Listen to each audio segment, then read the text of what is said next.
तो देखिए यहाँ पर हम लोग फिर से पढ़ने वाले हैं टर्मिनेटिंग डेसिमल्स, जो हम पहले भी पढ़ चुके हैं, लेकिन फिर से आज हम लोग डिस्कस करेंगे टर्मिनेटिंग डेसिमल्स के बारे में।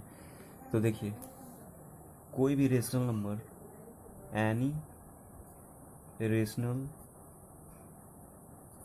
Number is say any rational number P by Q, ठीक है। कोई भी रेशनल नंबर जो कि पी बाई क्यू के फॉर्म में है इज सेड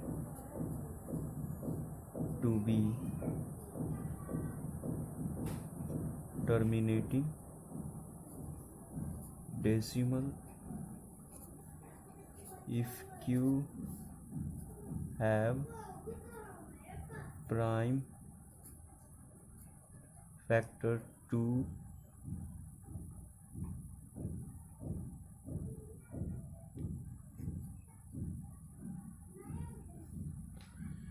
ठीक है। तो कोई भी rational number p by Q वो तभी टर्मिनेटिंग डेसिमल कहलाएगा जब q का, यहाँ जो डिनोमिनेटर q है उसका प्राइम फैक्टर 2m रहे और 5n रहे, सॉरी यहाँ n होगा,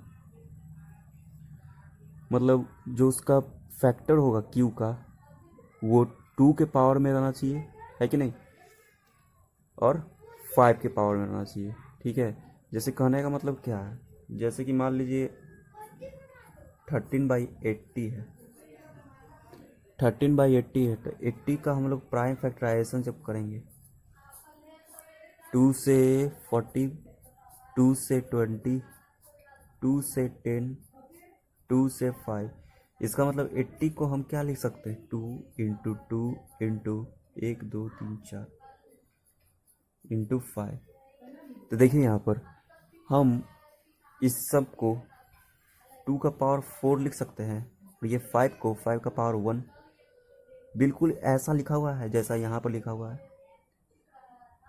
है कि नहीं। यहाँ पर देख लीजिए आप, 2 का पावर m, यहाँ 2 का पावर 4 है कि नहीं।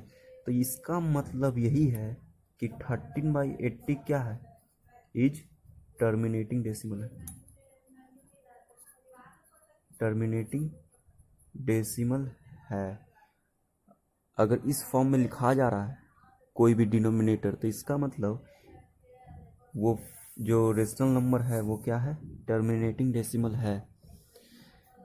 देखिए यहाँ पर या तो ये दोनों रहे, उसका डिनोमिनेटर, जैसे रेशनल नंबर का अगर डिनोमिनेटर है उसका प्राइम फैक्टराइजेशन करें तो या तो इसके पावर में रहे, नहीं तो अकेला सिर्फ 2m भी रह सकता है, नहीं तो अकेला 5m भी रहेगा, तब भी कहलाएगा। जैसे कि देखिए कहने का मतलब ये है कि देखिए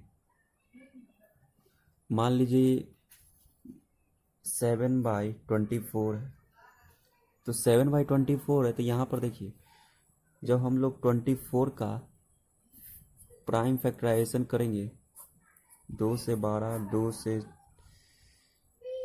से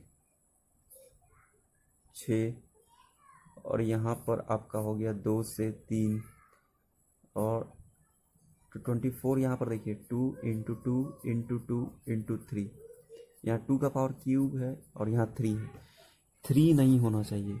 हम यहाँ पर क्या बोले थे अभी, हम यहाँ पर बोले थे या तो ये रहना चाहिए 2 और 5 दोनों रहना चाहिए, या अकेला सिर्फ 2 भी रहे तो हो जाएगा, नहीं तो अकेला 5 भी रहे हो जाएगा, और कोई नंबर नहीं। तो इसका मतलब 7/24 क्या है, एक नॉन टर्मिनेटिंग डेसिमल है। क्या है, नॉन टर्मिनेटिंग डेसिमल। तो यही हम समझा रहे हैं। तो यहाँ पर फिर से हम लोग देख लेते हैं, any rational number p by Q is said to be terminating if q है prime factor 2m into 5n, मतलब 2 और 5 रहना चाहिए उसके फैक्टर में, या तो अकेला सिर्फ 2 रहे या तो अकेला सिर्फ 5 रहे। यहाँ पर दोनों था, इसलिए ये क्या हो गया, टर्मिनेटिंग डेसिमल। यहाँ पर अकेला अगर सिर्फ 2 रहता, ये 2 का पावर 4 सिर्फ अकेला रहता, तब भी ये टर्मिनेटिंग डेसिमल हो जाता है, या यहाँ पर सिर्फ 5 अकेला रहता तब भी ये टर्मिनेटिंग डेसिमल हो जाता। लेकिन और कोई नंबर नहीं होना चाहिए। जैसे यहाँ पर 3 आ गया, 2 तो है ही है लेकिन 3 भी आ गया, इसका मतलब ये टर्मिनेटिंग डेसिमल नहीं है, और कोई नंबर नहीं होना चाहिए। तो आइए हम लोग अच्छे से क्वेश्चन को एक बार डिस्कस करते हैं। तो देखिए यहाँ पर आपको दो फ्रैक्शन दिया हुआ है, ठीक है। यहाँ पर 2 फ्रैक्शन का ही या 2 रेशनल नंबर दिया हुआ है। हमको बिना डिवाइड के पता लगाना है कि ये दोनों टर्मिनेटिंग डेसिमल है कि नहीं।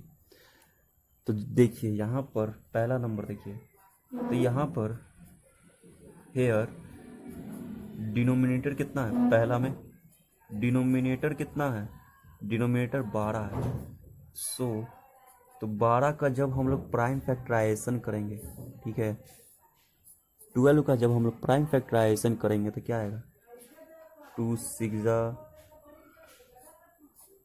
2 3 जा। तो यहाँ पर 12 को हम 2 इंटू 2 इंटू 3, तो यहाँ पर 2 का power 2 into 3।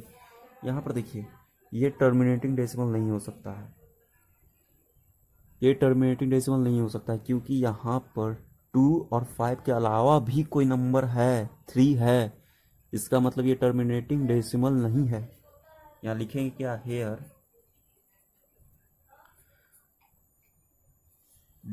The denominator have prime factor other than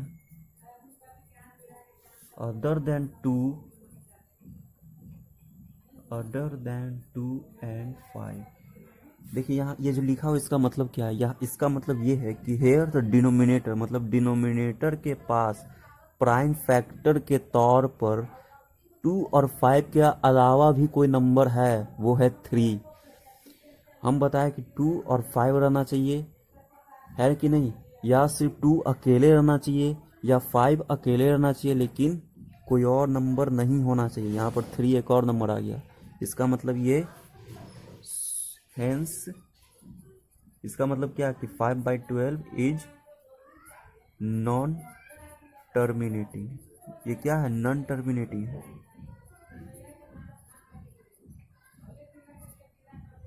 ये क्या है, नॉन टर्मिनेटिंग है।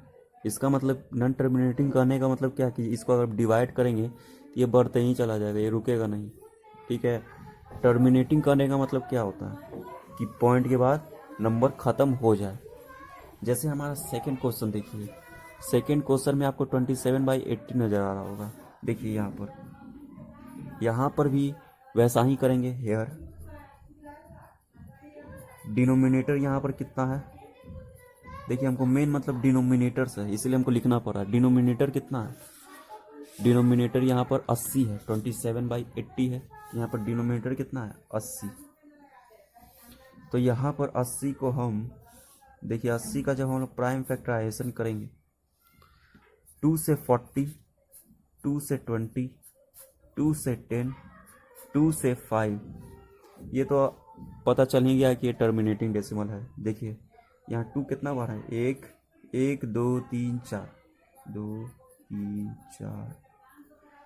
तो यहाँ पर 2 का पावर 4 इंटू 5 का पावर 1, यहाँ 5 एक ही है तो इसलिए यहाँ पर 1।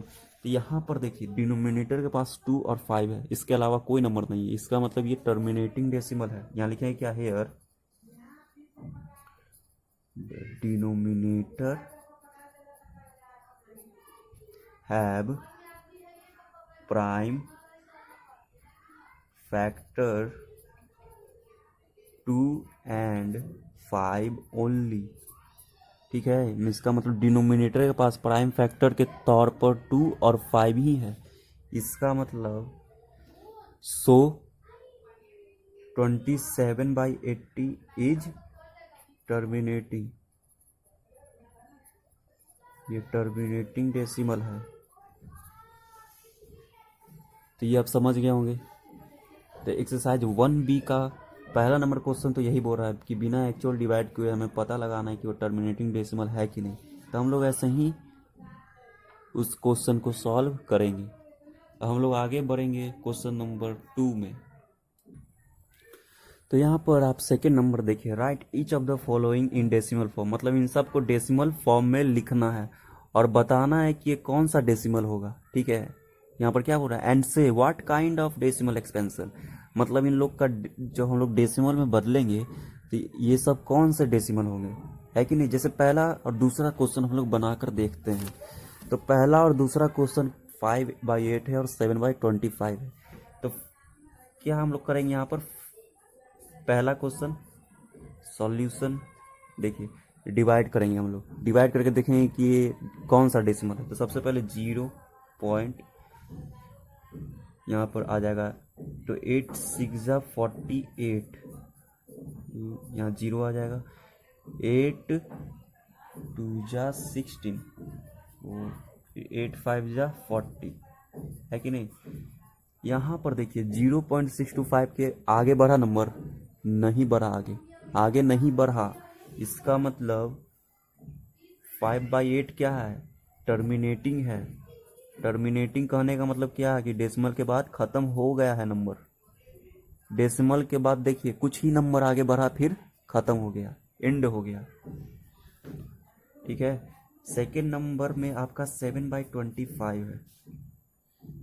अब देखिए इसको डिवाइड करके देखिए, तो यहाँ पर 0 पॉइंट, यहाँ 0 लग जाएगा, तो 25 3 आगे बढ़ जाएगा, 75 हो जाएगा। 2 बार में लगाएंगे 50, फिर 25 8 ठीक है। तो यहाँ पर देखिए 7/25 का मतलब 0.28, इसके आगे नंबर नहीं बढ़ा, इसका मतलब ये क्या है, 7/25 इज टर्मिनेटिंग। ये भी क्या निकला, टर्मिनेटिंग ही निकला। लेकिन अगर मान लीजिए ये बढ़ता ही जाता, ठीक है, ये नंबर आगे बढ़ता ही जाता, तो ये नॉन टर्मिनेटिंग रहता। ये अगर नंबर बढ़ते ही जाता, अगर ख़त्म ही नहीं हो रहा है, तो वो क्या कहलाता, नॉन टर्मिनेटिंग। जैसे कि आप देख सकते हैं, और भी हम कोई एग्जांपल लेके देखेंगे। यहाँ पर देखिए, यहाँ पर आपका 2 क्वेश्चन है। अब इन दोनों क्वेश्चन में बोल रहा है कि क्या, कि इन दोनों को डेसिमल में बदल कर देखना है कि ये कौन सा डेसिमल है। जैसे तीसरा नंबर देखिए 2/9 है, तो इसका मतलब 9 है कि नहीं। 2 को 9 से डिवाइड करेंगे तो यहाँ पर 0.2 80, फिर 2 नीचे 0 2 18, फिर 2 नीचे हो गया, फिर 0 2 18। तो ये नंबर देखिए बढ़ते ही जा रहा है, 0.222 आगे बढ़ते ही जा रहा है। तो इसका मतलब 2/9 क्या हो गया, कि ये नंबर आगे बढ़ते ही जा रहा है, रुक ही नहीं रहा है। इसका मतलब ये क्या है, ये तो नॉन टर्मिनेटिंग, पहला बात ये नॉन टर्मिनेटिंग है। दूसरा बात ये रिपीटिंग डेसिमल है, यहाँ एक नंबर क्या हो रहा है, रिपीट करते जा रहा है और ये खत्म नहीं हो रहा, आगे बढ़ते ही जा रहा है। इसका मतलब ये क्या है, इट इज नॉन टर्मिनेटिंग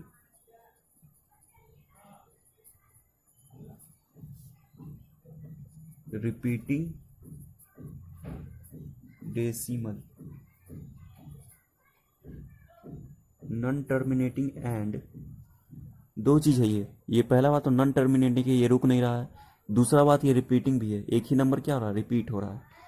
तो इसका मतलब ये नॉन टर्मिनेटिंग भी और रिपीटिंग भी है। और देखिए 4th नंबर में हमारा 3/11 है, 3/11 है। इसको भी हम लोग क्या करेंगे, अभी डिवाइड करके देखेंगे।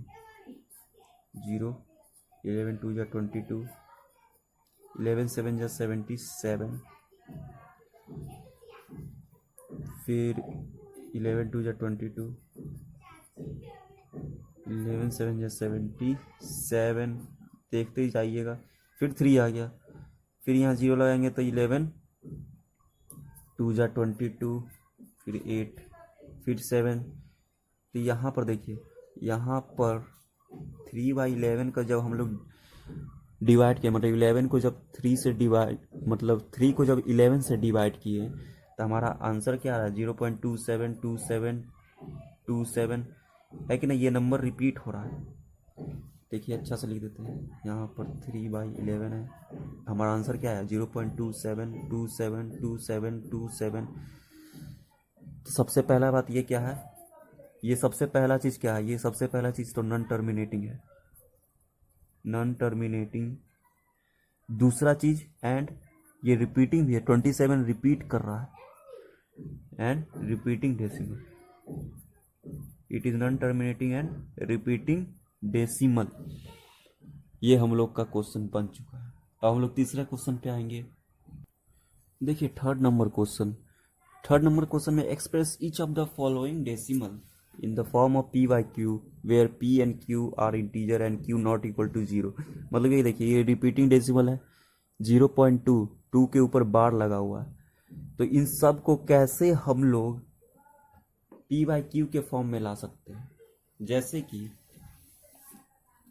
जैसे कि हम लोग अभी क्वेश्चन जो किए थे, हमारा क्वेश्चन क्या था? जो 2/9 था, इसका आंसर क्या आया था हमारा? 0.2222। तो हम लोग इसमें क्या किए थे? पहले इसको डिवाइड करके तब हम ये लाए थे, है कि नहीं? अब हमको क्या करना है कि पहले से ये दिया हुआ रहेगा। अब हमको क्या करना है? पहले से ऐसा दिया हुआ रहेगा, अब हमको बोला जाएगा कि इसको इस फॉर्म में लाइए, ठीक है? इसको, ये जो लिखा हुआ है रिपीटिंग डेसिमल, इसको p बाई क्यू के फॉर्म में लाइए। तो कैसे ला सकते हैं ऐसा? यही हम लोग को क्वेश्चन सॉल्व करना है। तो देखिए सबसे पहला क्वेश्चन, इसी का एग्जाम्पल लेते हैं। देखिए क्वेश्चन में दिया हुआ है 0.2 के ऊपर बार, इसका मतलब 2 क्या है? रिपीट कर रहा है। इसको हमको p बाई क्यू के फॉर्म में लाना, तो कैसे ला सकते हैं? तो सबसे पहला बात यहाँ पर ये है, इसको हम क्या मान लेंगे? लेट x इक्वल टू 0.2 के ऊपर बार। तो यहाँ से x बराबर क्या हो जाएगा? 0.2222, है कि नहीं? तो देखिए ये जो एक जो रिपीट कर रहा है ना, एक जो नंबर यहाँ पर क्या रिपीट कर रहा है? एक ही नंबर रिपीट कर रहा है, 2।